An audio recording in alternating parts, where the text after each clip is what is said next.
Boa noite a todos, me chamo William Colombo, junto do meu colega João Gabriel, a gente vai estar então apresentando o nosso compilador que transforma números decimais em números por extenso. Então, começar aqui pelo arquivo .l, a gente começa incluindo o números underline extenso.tab.h, que é um arquivo gerado posteriormente pelo Bison utilizando nossos códigos. Então, passando para a parte das regras, a gente declara a entrada de números de 0 a 20 e as dezenas posteriores de 30 a 90, que são basicamente números brutos, assim por dizer, que a gente vai estar utilizando para transformar no por extenso depois, né? Então, basicamente, para cada uma dessas regras, ele armazena essa entrada e ele torna, então, o token número.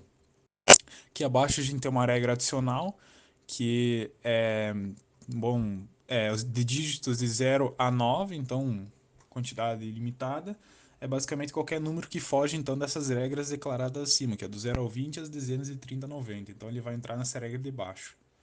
E essa outra regra é para tirar todo o espaço em branco que tiver na entrada do usuário. Então isso é o que o nosso arquivo .l vai estar fazendo. Está passando agora para o arquivo .y. Então vamos estar aqui falando agora sobre os números extensos, .y. Aqui basicamente a gente tem então as inclusões de biblioteca, declarações iniciais. Vamos estar pulando direto aqui para a função que é a parte-chave. A gente tem a função escreve extenso, que recebe como parâmetro então um número int. Aqui dentro a gente declara então um array de strings, né, que são o que a gente vai estar printando, ou seja, o número por extenso, né, separado aí por partes, para depois estar concatenando e formando o número completo. Então aqui primeiro a gente já filtra a nossa faixa de valores que a gente preparou o código. A gente preparou para ter números de 0 a 1000. Então qualquer número que fugir dessa faixa já vai ser eliminado.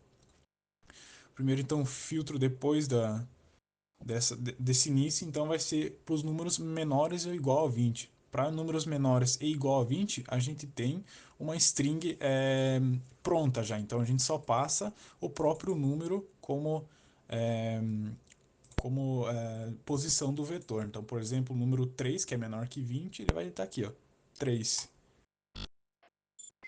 Ele já printa direto, então. Então, passando disso, a gente tem números maiores que 20 e menores que 100. Aqui a gente vai estar calculando as quantidades de dezenas, que é basicamente o número dividido por 10.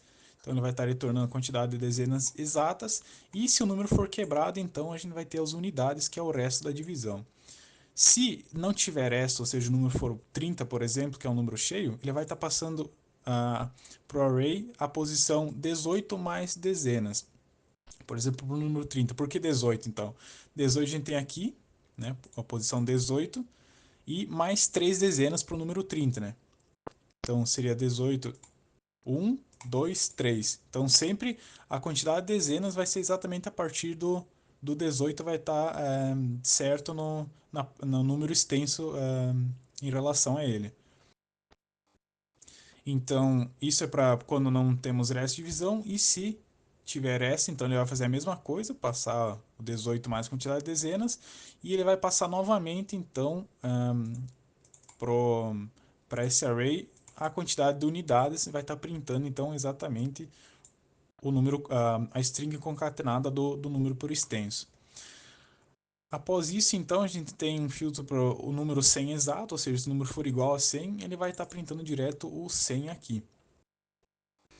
E aqui, então, para números acima de 100, mas abaixo de 200. Então, a gente vai estar fazendo, já printando o 100, 100e, e aqui a gente tem as unidades. Então, basicamente, a gente vai estar pegando o número, o resto da divisão do número pelo 100 e chamando recursivamente a nossa função com essas unidades, para não precisar repetir o código, a gente já tem esse código pronto aqui em cima, né?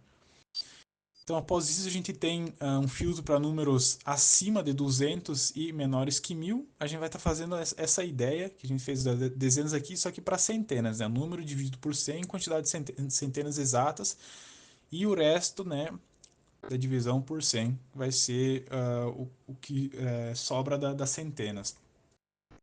Que ele vai estar passando então para o nosso array a posição 28 mais a quantidade de centenas. Posição 28 é exatamente esse string 100. Então, por exemplo, se for 400, vai ser 28 mais 4. Então, 28, 1, 2, 3, 4, 400. Isso, então, é o que a gente vai estar fazendo no código. Aqui, após isso, então, só tem mais um número, como vai de 0 a 1000, e os outros são menores que 1000, a gente tem o else, que é exatamente 1000, então ele vai printar 1000 direto aqui. Então, esse é basicamente o que faz o nosso código, ele printa qualquer número, então, de 0 a 1000 por extenso, a partir da entrada do usuário. Então, para executar o compilador, primeiro a gente se certifica que o arquivo.l e o arquivo.y estão no mesmo diretório. Então a gente vai abrir esse diretório no prompt de comando.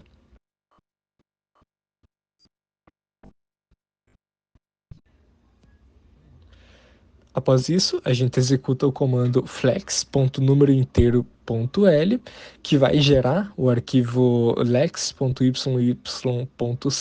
no diretório.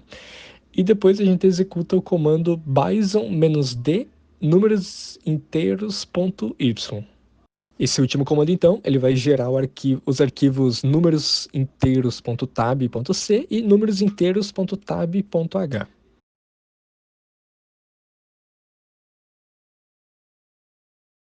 A gente verifica aqui que os arquivos foram gerados e a gente passa eles para outro diretório, né, o do MinGW.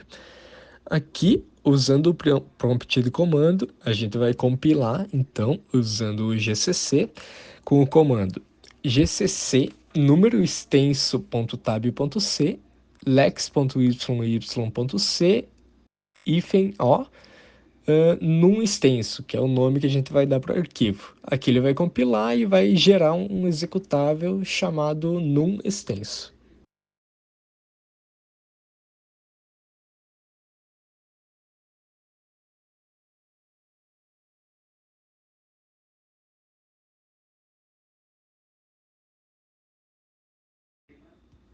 Então, a gente vai executar o arquivo e vai fazer o teste, então, do compilador. Que a gente pode ver, então, quando eu digito 1, ele retorna 1 por extenso, 18, 18 por extenso, e assim por diante.